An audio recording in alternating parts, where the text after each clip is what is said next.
Continuando con nuestra serie sistemática de la carta del apóstol Pablo a los tesalonicenses y habiendo concluido el capítulo 1 en el cual vimos las marcas de la iglesia ejemplar, ahora en los capítulos 2 y 3 Pablo se enfoca en recordar a la iglesia cuál fue su conducta durante su estadía en medio de ellos. Y lo hace no para amonestar a los hermanos porque estuvieran dudando de él o por su ministerio, no. Estos hermanos estaban firmes en la fe, batallando en medio de gran tribulación por la propagación del evangelio. Pablo escribe para defender su ministerio en la distancia ante el ataque que estaba recibiendo por parte de los enemigos.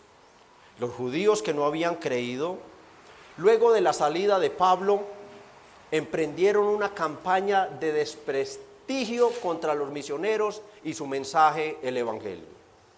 Y su ataque consistía en acusar a Pablo de ser un falso maestro, de ser un falso ministro de la palabra. Le acusaban, como hemos leído, capítulo 2 y capítulo 3, que son los capítulos donde toca este tema, en darles, versículo 1 del capítulo 2, un mensaje vano. De haberles faltado valor para predicar el evangelio, verso número 2. De inducirlos al error y el engaño, verso número 3. De ser un lisonjero o adulador, verso número 4. De buscar la aprobación de los hombres antes que la de Dios, verso 5. De buscar el dinero de la iglesia, verso 6. De ser faltos de ternura, verso 7. De ser faltos de amor y valentía para luchar por ellos, verso 8. Esas eran algunas de las acusaciones que levantaban contra Pablo.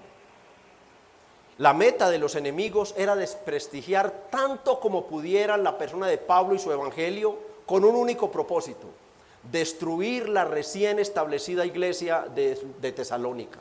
Si conseguían que estos hermanos recién convertidos, en medio de esta presión, ellos no bajaban la presión contra ellos. Si conseguían que esos hermanos claudicaran en su fe, dudando de Pablo y su mensaje, ellos habrían destruido la recién establecida iglesia de Tesalónica.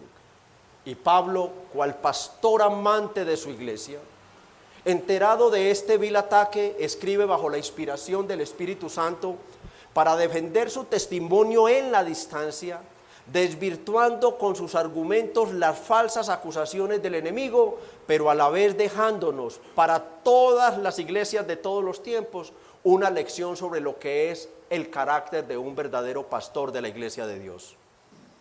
El tema es muy corto, resumido, sintetizado: una lección pastoral sobre lo que es el carácter de un verdadero ministro de la iglesia de Dios.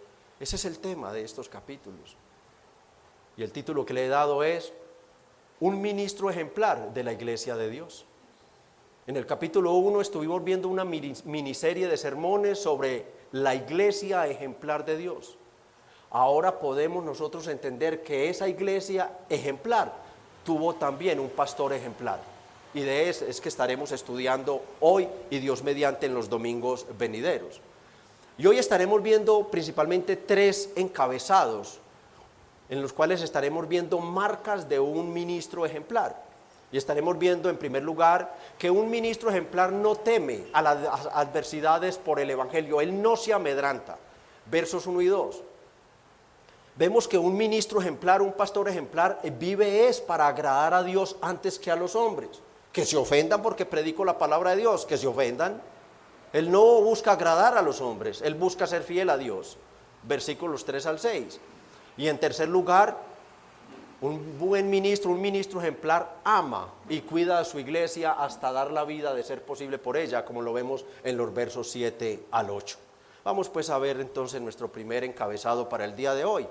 Un verdadero ministro, un ministro ejemplar de la iglesia de Dios, no teme a las aflicciones por el evangelio, por el evangelio. Versos 1 y 2. Porque vosotros mismos sabéis, hermanos, que nuestra visita a vosotros no resultó vana. Esta primera línea de pensamiento del apóstol Pablo de una vez nos dice a quiénes les está hablando. Uno escucha muchas cosas, tristemente, no por juzgar, Pero Pablo aquí no le estaba hablando a los enemigos. No, él no le está escribiendo a los enemigos. Él no está hablando a los enemigos, falsos maestros, falsos. No, él no se está hablando a esas nubes sin agua. No, él aquí le está hablando a sus amados hermanos. A sus amados hermanos. ¿Y qué les dice él? Bueno, en el texto griego se traduce para decirles: no fuimos a vosotros con las manos vacías. No fuimos a vosotros con las manos vacías, nuestra visita a vosotros no resultó vana. En el capítulo 1, verso 5, vemos que el evangelio les había llegado a ellos lleno, pleno. ¿Lleno de qué? Del poder del Espíritu Santo.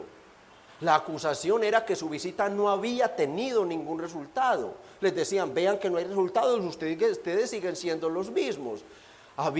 Que había sido infructuoso, que había sido en vano, que ese mensaje no convertía a nada, no cambiaba a nadie, que no producía nada. Y Pablo le recuerda a los tesalonicenses algo demasiado importante: ustedes son los frutos de nuestra visita. El mensaje vino a ustedes de tal manera que en los versos 9 y 10 del capítulo 1 dice que ellos se convirtieron de los ídolos a Dios para servir al Dios vivo y verdadero y esperar de los cielos a su Hijo, a Jesús, quien nos libra de la ira venidera. Era completamente vana la acusación. Pablo tenía la defensa en la misma iglesia. Solamente que los miren a ustedes tranquilos, continúen firmes, que ustedes son el espejo que ellos pueden mirar el poder transformador del evangelio. Pero el equipo no solo era acusado de haber llevado un mensaje vano, sino de ser cobardes. Vean el verso 2. Pues habiendo antes padecido y sido ultrajados, Pablo está respondiendo en Filipos: como sabéis, tuvimos denuedo en nuestro Dios para anunciaros el evangelio de Dios en medio de gran tribulación. Ahora Pablo está recordándoles el momento de su entrada a Tesalónica. Hechos 16, de los versos 19 al 24, para recortar un poco. Lucas, quien no se menciona acá en esta carta, pero sabemos que Lucas estaba con ellos. Que Lucas fue el que vio todo este acontecimiento y que por eso nos da el relato en Hechos. Lucas relata que ellos en Filipos fueron azotados, sus vestidos rasgados, fueron encadenados al cepo, y cuando son liberados de inmediato salen para Tesalónica. Recuerden que allí el contexto es lo que hace Pablo con aquella jovencita. Los amos de esa jovencita arman un alboroto, pero lo demandan, lo entregan a las autoridades. Pero Lucas relata que ellos no se detienen ante las adversidades, que ellos no dijeron: esto está muy peligroso, qué peligro predicar el evangelio, qué peligro ser testigos de Dios en la tierra, mire cómo nos están tratando, miren con nuestras heridas, miren cómo estamos, vamos a escondernos como mínimo un tiempo. Vamos a esperar que las cosas se calmen y mientras sanan nuestras heridas a ver qué podemos hacer luego. No, mis hermanos, el mismo Lucas en el 17:2 de Hechos 1 y 2 relata que al llegar a Tesalónica de inmediato ellos entran a la sinagoga. 17:1 y 2, por favor. Pasando por Anfípolis y Apolonia llegaron a Tesalónica, donde había una sinagoga de los judíos. 2. Y Pablo, como acostumbraba, fue a ellos y por 3 días de reposo discutió con ellos. ¿Y qué pasó allí en Tesalónica? Que de inmediato se levantó una persecución aún más violenta contra ellos. Hechos 17:5 nos dice que entonces los judíos que no creían, estos son los enemigos, teniendo celos, tomaron consigo algunos ociosos, hombres malos, y juntando una turba alborotaron la ciudad y asaltando la casa de Jasón, procuraban sacarlos al pueblo. Por eso los comentaristas dicen mucho más violenta y peligrosa, porque en la primera los cogen y los llevan a las autoridades. Ahora se los iban a entregar al pueblo para que los despedazaran, para que los mataran. La persecución se tornó tan violenta, mis hermanos, que los mismos hermanos nos dice Hechos 17:10, los sacaron de noche y a escondidas para que huyeran de esta ciudad. Inmediatamente los hermanos enviaron de noche a Pablo y a Silas hasta Berea. Entonces, como podemos ver, en ningún momento fue cobardía. Un comentarista dice, es que donde no lo saquen los hermanos, literalmente Pablo se hace matar por los hermanos. Literalmente el pastor hubiera dado la vida por defender sus ovejas de los lobos rapaces. No fue cobardía. Incluso Pablo, si somos bíblicos como tenemos que ser al huir de esta ciudad, lo que estaba era cumpliendo lo ordenado por el Señor en Mateo 10:23, cuando dijo, cuando los persigan en una ciudad, huid a la otra. Ya había hecho la obra ahí. Y sobre el buscar intereses personales, las acusaciones, pues lo único que obtuvieron a cambio fue azotes, humillaciones, vergüenza, cárcel, cadenas, persecución. Una y otra vez Pablo les dice, ustedes lo saben, no se preocupen, sigan como van.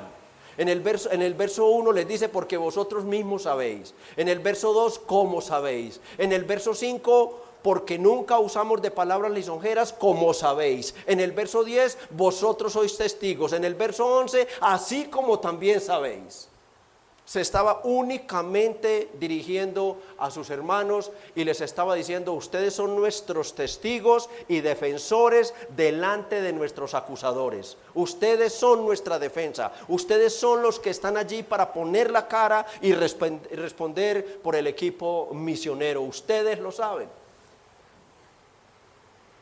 Pero también implica algo. Pablo les está diciendo, nuestro ministerio no fue en secreto. Que no venga nadie a inventar nada. Ustedes fueron testigos de absolutamente todo, desde la forma en que entramos, de cómo nos tocó enfrentar para poder predicar el evangelio, de la forma en que salimos y de los resultados del evangelio. Ustedes son los frutos de nuestra predicación. Y esto nos conecta entonces con nuestro segundo encabezado. Un fiel ministro de Dios vive para agradar a Dios antes que a los hombres. Versos 3 al 6. Versos 3 al 5, por favor, 3 al 5. Porque nuestra exhortación no procedió de error ni de impureza, ni fue por engaño, sino que según fuimos aprobados por Dios para que se nos confiase el evangelio, así hablamos, no como para agradar a los hombres, sino a Dios, que prueba los corazones, porque nunca usamos de palabras lisonjeras, como sabéis, ni encubrimos avaricia. Dios es testigo. La primera acusación del capítulo 3 era que era un tramposo, un engañador. Pablo dice que su exhortación no fue errónea en razón de que su mensaje no fue inventado por ellos. Un comentarista ilustra esta línea diciendo que lo acusaban de ser como los pescadores. Los pescadores afilan su anzuelo y lo cubren con una deliciosa y provocativa carnada. Lo lanzan al agua y el pez hambriento cree que alguien le envió un delicioso banquete. Va y se traga el anzuelo y ¡suácate! Engastado queda en él. ¿Para dicha de quién? Del pescador. Y esto era lo que querían apuntar a Pablo, que Pablo engañaba de tal forma, seducía de tal forma para luego obtener sus propios beneficios. Pablo dice, no vino de error. ¿Por qué? Porque el mensaje no fue inventado por el hombre. El mensaje es el evangelio. Y este evangelio lo recibimos nosotros de parte de Dios. O sea, este es el evangelio, es la historia antigua de la humanidad. Este es el evangelio que se ha predicado por siglos, decía Pablo.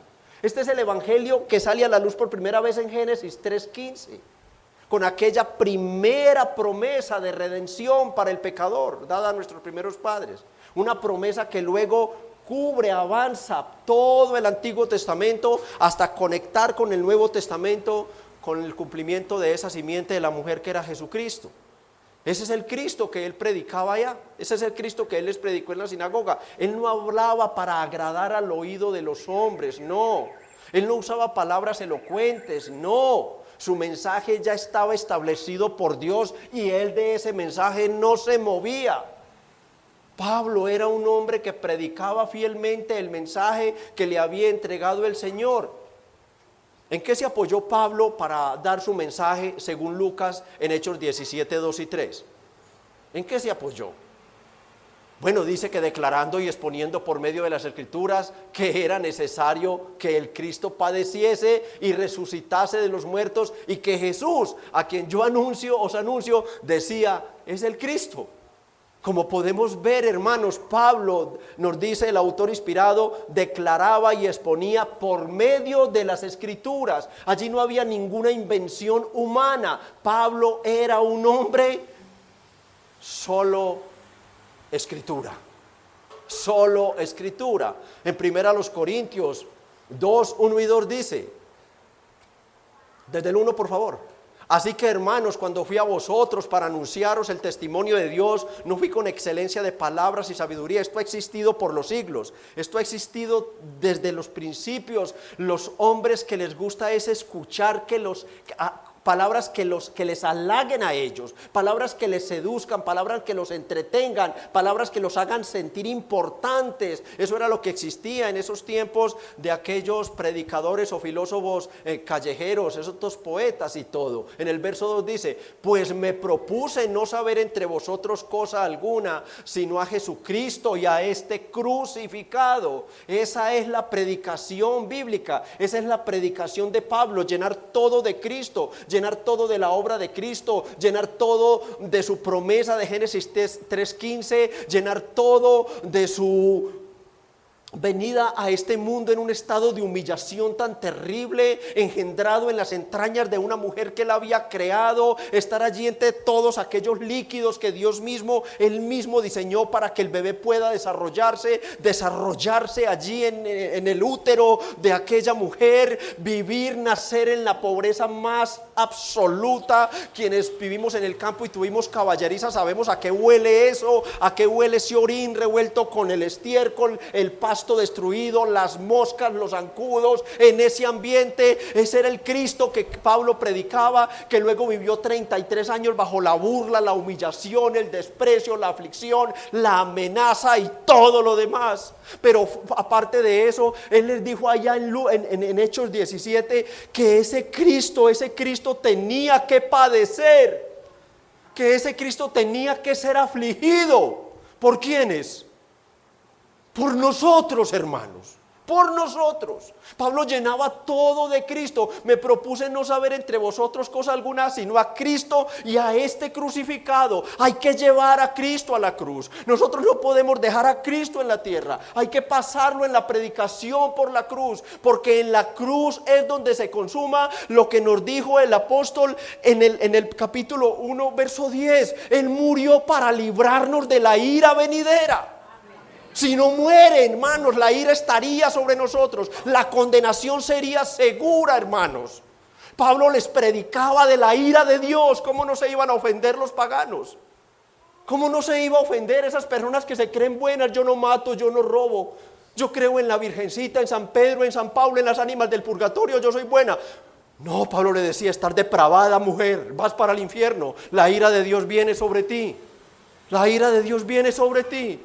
Pero luego no lo dejaba allí. Pablo decía, pero ese que murió resucitó al tercer día por el poder del Espíritu del Padre y ascendió a los cielos con una promesa: volverá. Amén, volverá. Volverá en victoria, mis hermanos. Volverá para darle la bendición esperada a los suyos, a esos valientes que, como estos tesalonicenses, no temen que los hombres se burlen, que los humillen o los persigan. A ellos les importa la gloria de Cristo. Pablo no suavizaba. Me propuse no saber entre vosotros cosa alguna, más que a Jesucristo. Toda predicación debe estar llena de Jesucristo. Disculpen que les cuente una anécdota. Tuve un matrimonio muy lindo aquí, bueno, en el otro salón, y me pidieron una cita de consejería. Y este hermoso matrimonio realmente me hizo llorar, porque me dijo: es que usted habla demasiado de Cristo, pastor.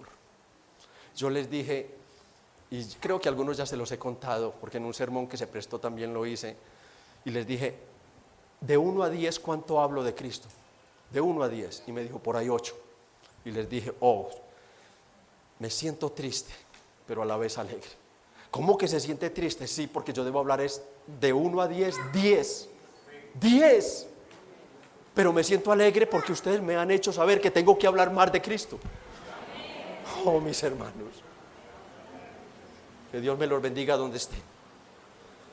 Pero la iglesia necesita llenarse de Jesucristo, amar a Jesucristo, suspirar apasionadamente por Jesucristo. Nuestro amor a Cristo es un amor racional, claro que sí, pero es un amor envolvente, absorbente, es un amor que me trastorna, es un amor que me lleva a anhelarlo y a desearlo con todo mi ser.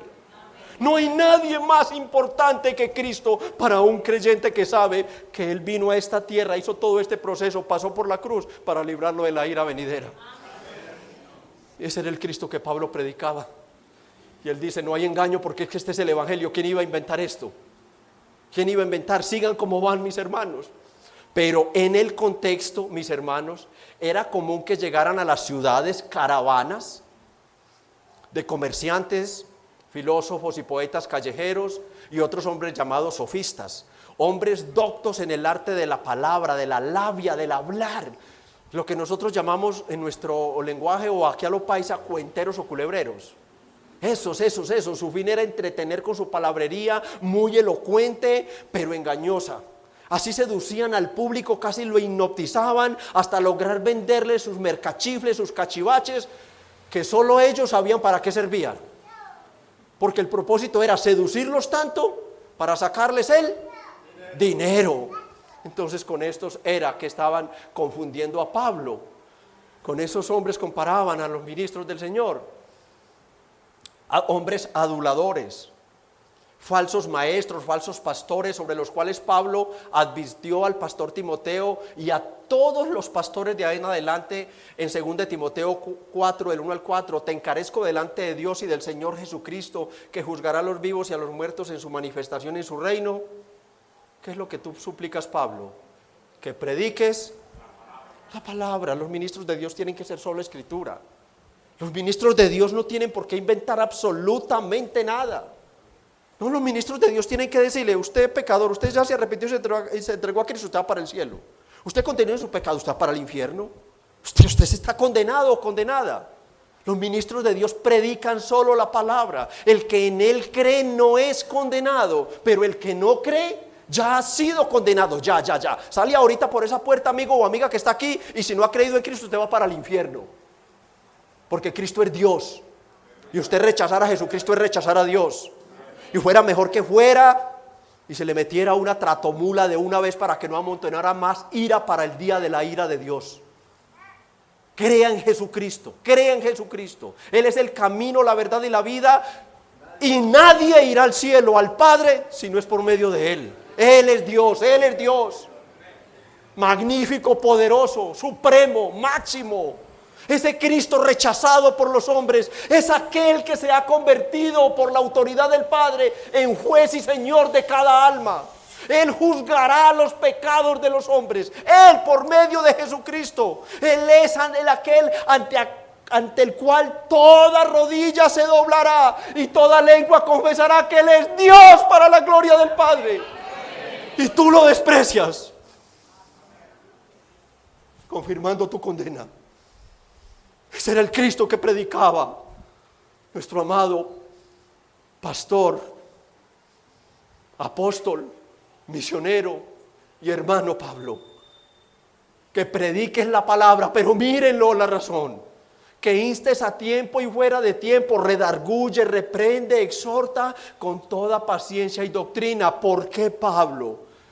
Pastor, porque vendrán tiempos cuando no sufrirán la sana doctrina, no van a querer oír la sola escritura, no, sino que teniendo comezón, picazón interna del oído, se amontonarán maestros, falsos pastores, conforme a sus anhelos, conforme a sus concupiscencias, apartarán el oído de la verdad y se volverán a las fábulas. Los falsos pastores no predican lo que Dios dice en su palabra, mis hermanos. Ellos predican lo que la gente quiere escuchar. Ellos saben que hay creyentes que les encanta, como tienen picazón, que les hagan cosquillitas en el oído. y no que les pongan una espada de doble filo, que penetra hasta partir los mismos pensamientos, que penetra las coyunturas hasta la médula del hueso, que le hace ver al hombre, al mismo creyente, su pecado. No quieren la palabra de Dios, ellos no la predican. Y esos creyentes los encuentran por montones. Por montones. Encuentran de esos que dicen: no molestemos a nadie, no prediquemos así. No prediquemos así, son nuestros hermanos, están cansados y afligidos. No pongamos más peso sobre ellos. No hablemos de homosexualismo, no hablemos de lesbianismo, no hablemos de pecado, de santidad, de juicio, de condenación, de muerte, de ira venidera. No hablemos de eso. Démosles un rato de buen esparcimiento. ¿Saben cómo se llaman esos lugares? Centros de entretenimiento cristiano. Por no llamarlos clubes sociales cristianos, que jamás deberían llamarse iglesias de Jesucristo. La Biblia les da un título más pesado si están diciendo que estoy siendo duro. La Biblia los llama sinagogas de Satanás. Ah, pastor, ¿y allá? Sí, allá hay creyentes. ¿O de dónde te sacó el Señor? ¿O de dónde te sacó el Señor? ¿Cuántos años quizás estuviste en un lugar de esos escuchando cosquilleo para tus oídos?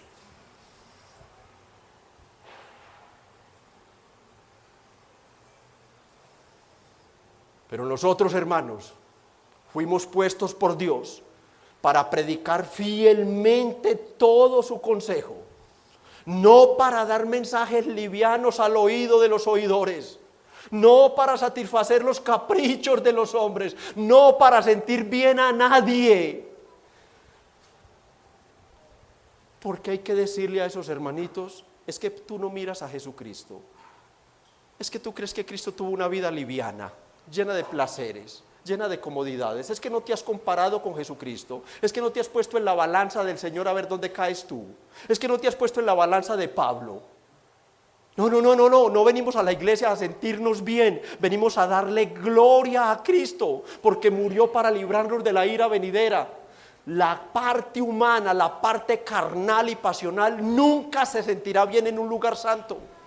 Solo los santos del Señor someten la carne y están felices en el templo del Señor. Solo ellos. Los carnales todavía dicen: quiero es sentirme bien. Porque no he entendido que somos seres espirituales en un estuche humano y que lo espiritual tiene que arrastrar lo humano. Lo humano no puede arrastrar lo espiritual a donde quiere ir para que le digan y sentirse como se quiere sentir. No, la iglesia de Cristo es para que nos hagan ver el pecado, pero luego nos hablen de la gracia y el amor de Dios, que en Cristo Jesús nos libró de la ira venidera. Oh, Pablo estaba predicando, hermano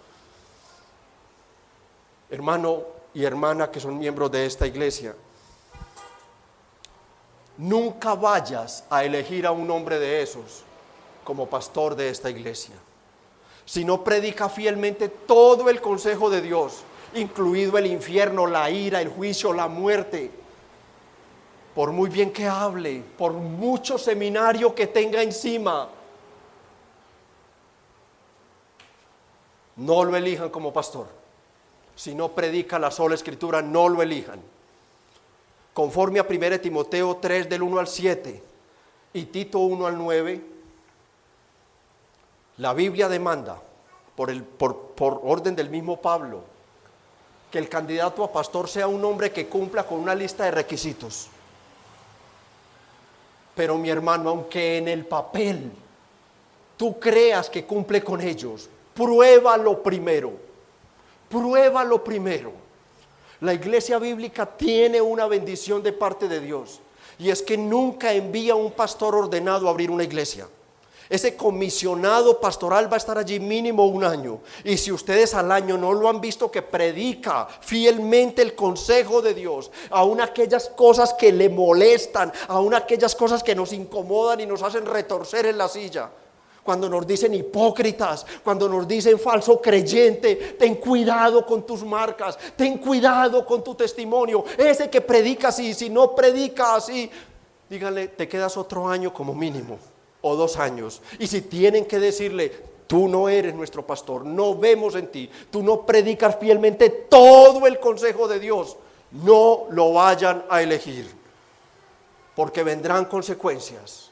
Porque quien empieza a irle deslizando del evangelio para atraer almas, para que muchos vengan al salón, para que aplaudan incluso al pastor, terminará cayendo y el púlpito se convertirá en un púlpito sin bendición de parte de Dios. Prediquen, hermanos, predicadores y futuros pastores.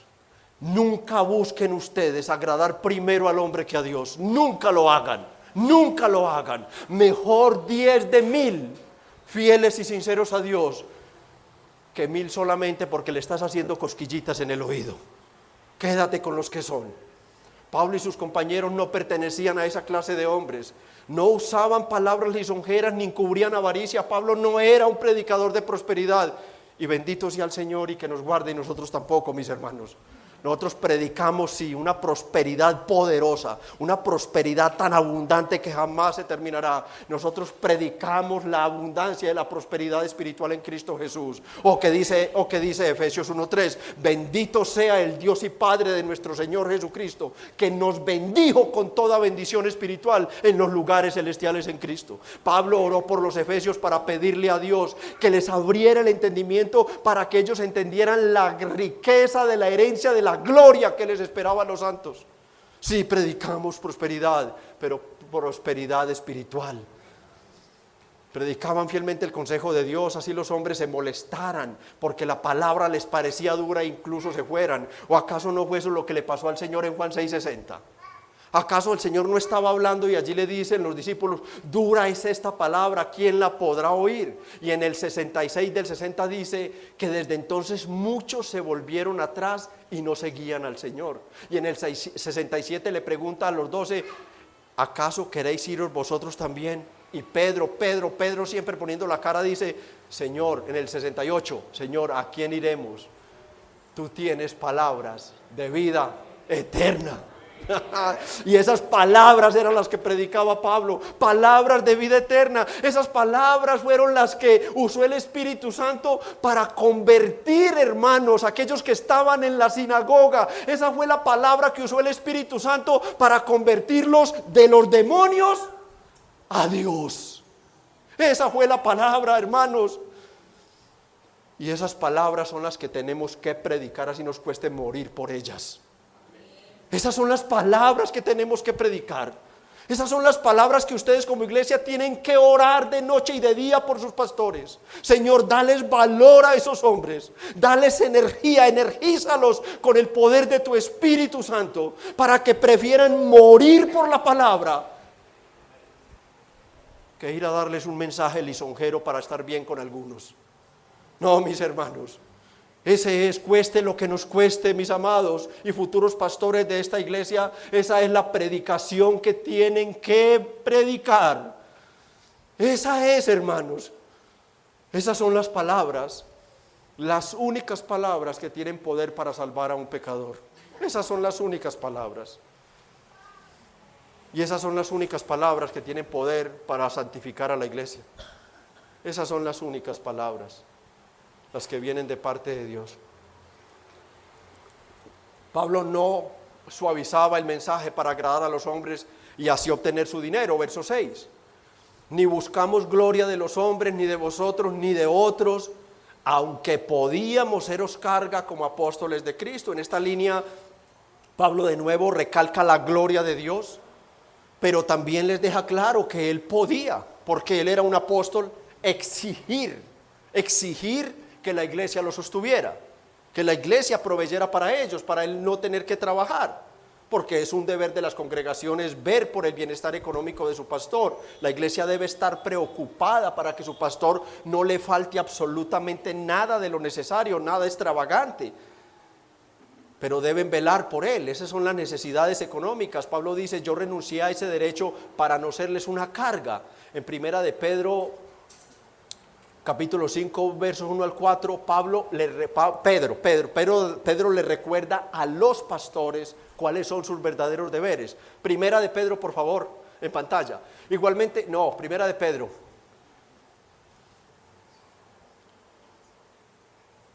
Ruego a los ancianos, anciano, pastor, obispo, es lo mismo, es la misma palabra. Ruego a los ancianos que están entre vosotros, yo anciano también con ellos y testigo de los padecimientos de Cristo, que soy también participante de la gloria que será revelada, y ahí da las instrucciones. ¿Cuál es el deber de un pastor? Apacentar la grey de Dios que está entre vosotros, cuidando de ella. Miren lo que Pablo tenía en mente, la unidad apostólica de la Biblia. No por fuerza, sino voluntariamente. Miren, no por ganancia deshonesta, sino con ánimo pronto. No como teniendo señorío sobre los que están a vuestro cuidado, sino siendo ejemplos de la grey, sino es siendo ejemplos de la grey. Los apóstoles eran hombres económicamente realmente pobres, y este testimonio lo está dando Pablo, lo da Pedro, de que el pastor nunca debe buscar la economía. No tiene un hombre para ser un buen pastor tener que tener propiedades, tener que tener carro. Y traigo esto para contarles que hace algunos días se fue una persona porque dijo que el pastor era un mal testimonio para la iglesia porque no tenía siquiera un carro, que eso era un mal testimonio. Bíblicamente traté de ayudar a una persona de edad, traté de mostrarle bíblicamente el grave error teológico y el pecado en el que estaba. Él se endureció aún más y más. Y al último le dije, bueno hermano, y si usted es tan profético así y todo, porque me dio profecías, entonces le dije, ¿y usted qué es tan profético? Porque no aplica la profecía a usted mismo. ¿Usted no cree que Dios lo envió a esta iglesia para que usted me dé el carro?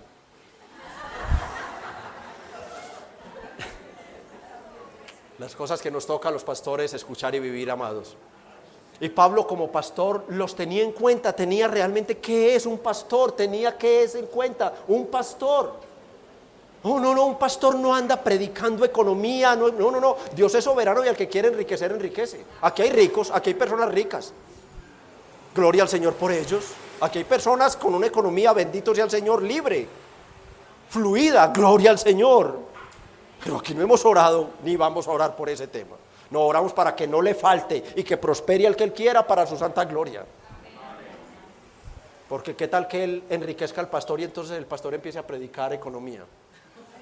Es que Dios sabe a quién le da.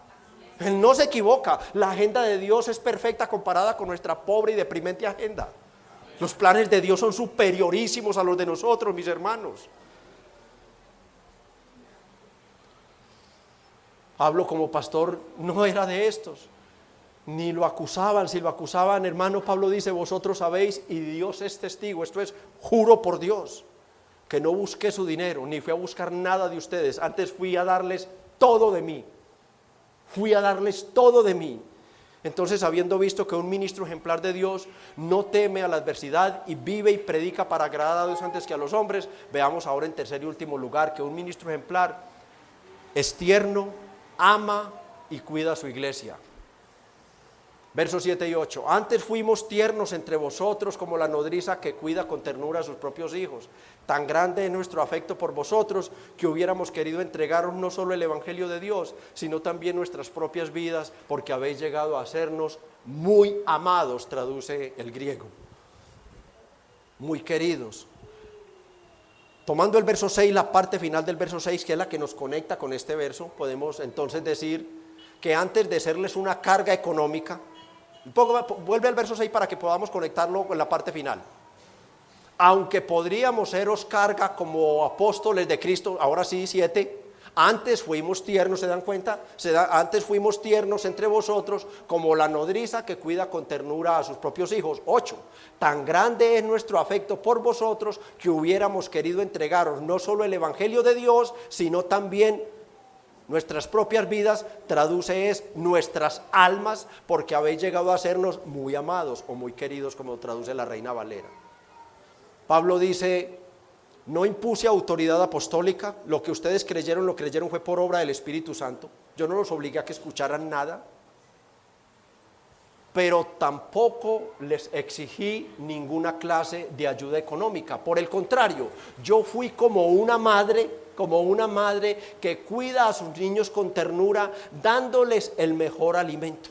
Nos dimos por ustedes. Pablo ilustra, y la ilustración es buena, la ilustración es muy diciente. Pablo ilustra la forma en que se dieron por ellos con una nodriza.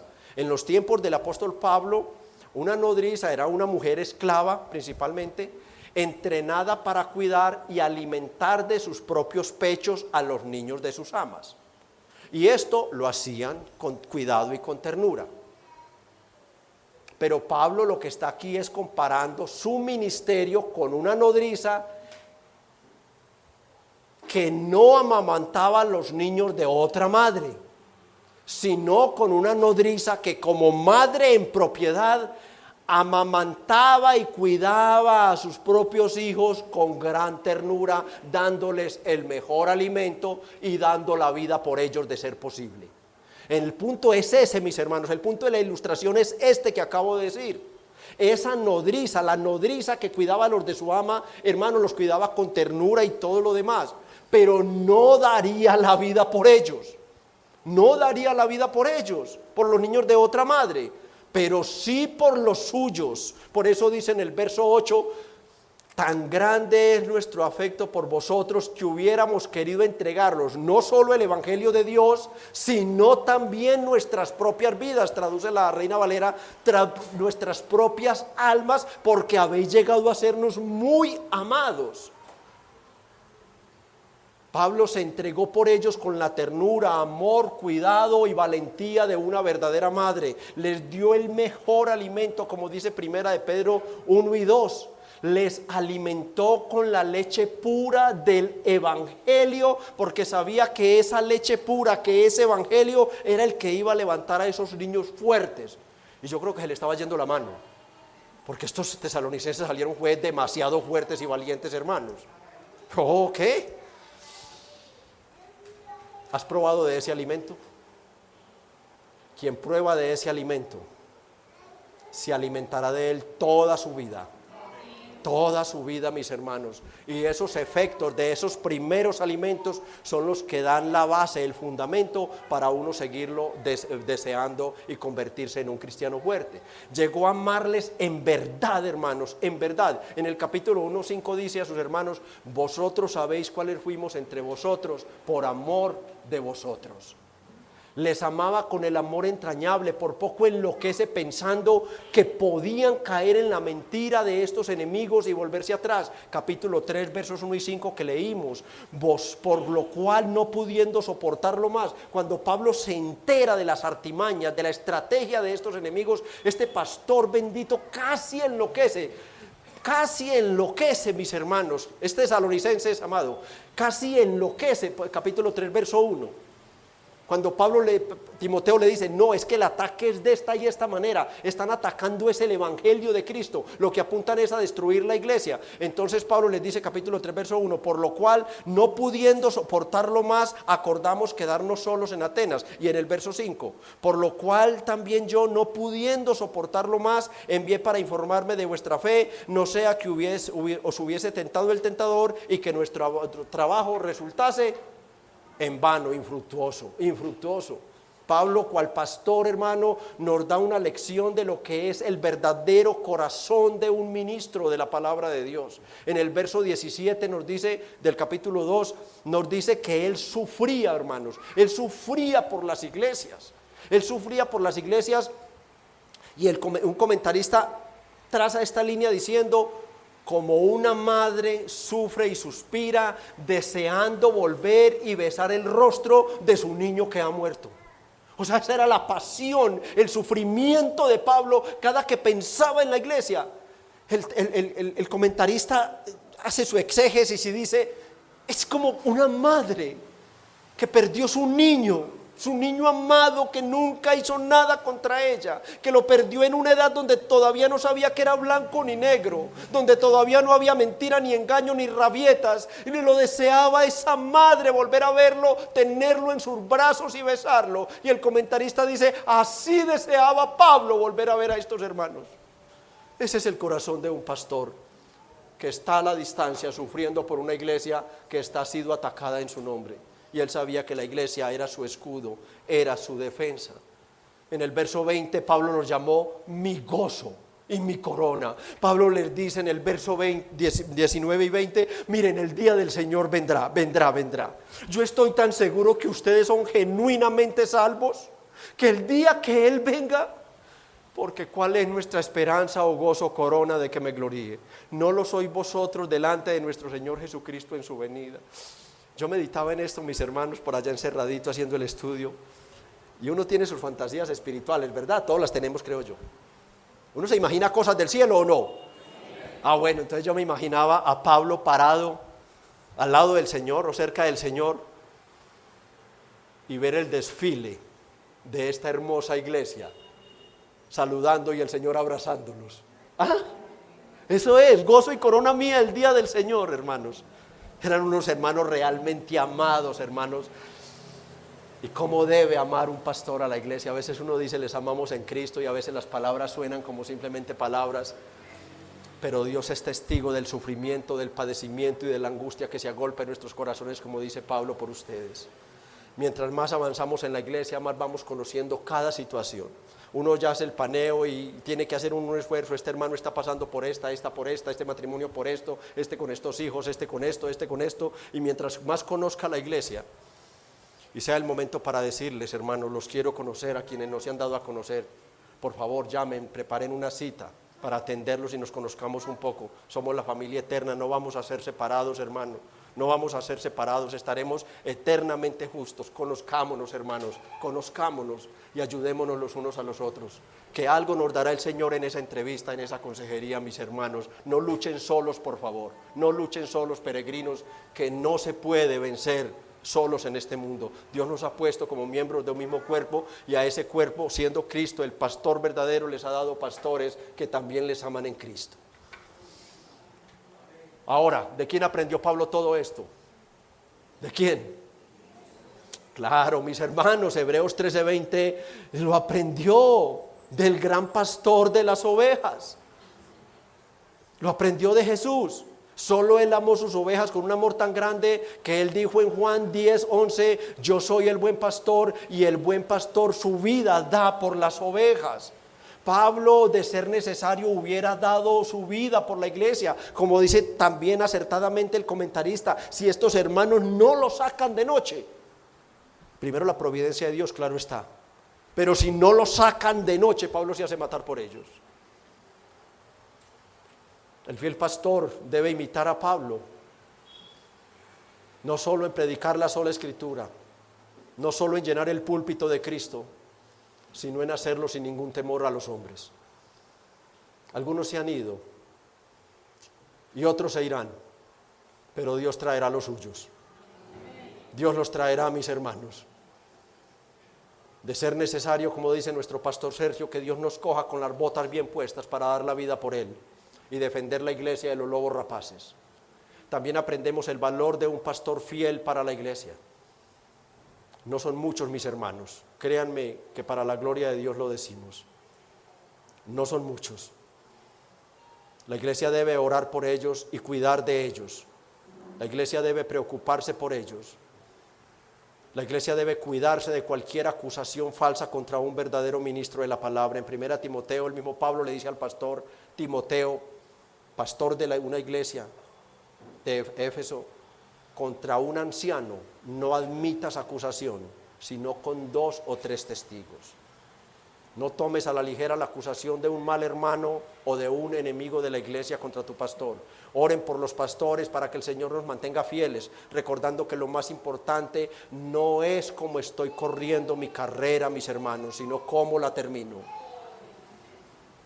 Oren al Señor por la mies para que envíe obreros pero fieles, hombres valientes, hombres corajudos, hombres que solo piensen en Cristo, que piensen en su gloria, hombres que se hayan impregnado de los sufrimientos y las aflicciones de Cristo, hombres que se hayan impregnado de las aflicciones de Pablo, los apóstoles y todos los mártires de Jesucristo, hombres capaces de morir por el Evangelio, hombres que amen la palabra, que suspiren por la palabra, hombres que solo busquen la gloria de Cristo, hombres que solo busquen la gloria de Dios a través de una predicación fiel y verdadera de la sola escritura. Oren por ellos, mis hermanos, y demos gracias, hermanos, porque a través de toda la historia Dios nos ha dejado ministros ejemplares de su palabra Y luego, a través de la historia de la verdadera iglesia, no es solo basta estudiar o investigar la historia de los mártires de Cristo, con por qué murieron estos hombres, eran abrazados a su palabra, y cuando les decían, miren, solo tiene que negar lo que usted ha creído, ellos más la abrazaban y decían,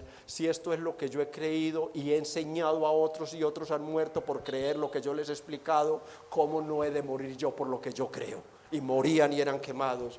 Cuando John Bunyan estaba en prisión por predicar el evangelio, conocido del pueblo, respetado del pueblo, este hombre, le dijeron, John, solo tienes que prometernos que tú vas a dejar de predicar el evangelio y te dejamos libre.